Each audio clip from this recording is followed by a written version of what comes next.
মেয়রের কথা শুনে সভায় উপস্থিত লোকজনেরা সবাই হতবাক। ইঁদুরের হাত থেকে মুক্তির উপায় বের করতে হবে সবাই ভাবছে। তারপর সভার কাজ চলতে চলতে টের পাওয়া গেল এখানে ইঁদুরের উৎপাত। টেবিলের উপরে, চেয়ারের নিচে, ঘরের মেঝেতে তাদের কিচিমিচি রব। তারপর তাদের মধ্যে একজন বলল, কল বানাতে হবে, অসংখ্য ইঁদুর ধরার কল। তার প্রস্তাব শুনে কেউ কোনো সাড়া দিল না।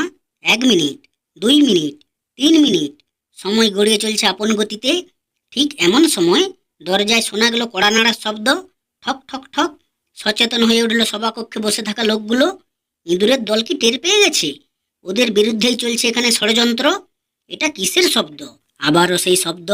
তারপর দরজায় কান পাতল সবাই। মনোযোগ দিয়ে সবাই শুনতে পেল সেই একই শব্দ, ঠক ঠক ঠক। তারপর সভার একজন মেয়রের দিকে তাকিয়ে দরজা খোলার অনুমতি চাইলেন। মেয়র দরজা কি খুলে দেবে? ভীত মেয়র মুখে কিচ্ছু বলল না, শুধু ইশারা করলেন। তারপর তারা দরজা খুলতেই সবাই অবাক হয়ে গেল। দাঁড়িয়ে রয়েছে অদ্ভুত এক লোক। লোকটা যেমন লম্বা তেমনই রোগা। তার উস্কো খুস্কো লম্বা চুল, কোঁকড়ানো সেই চুলে তেল চুরিনি পড়েনি বহুদিন। গালে তার খোঁচা খোঁচা দাড়ি, শরীরের রং ধূসর, ময়লার আস্তরণ তার সারা শরীরে। গায়ে তার লম্বা আলখেল্লা, অর্ধেক লাল অর্ধেক হলুদ সেই পোশাক।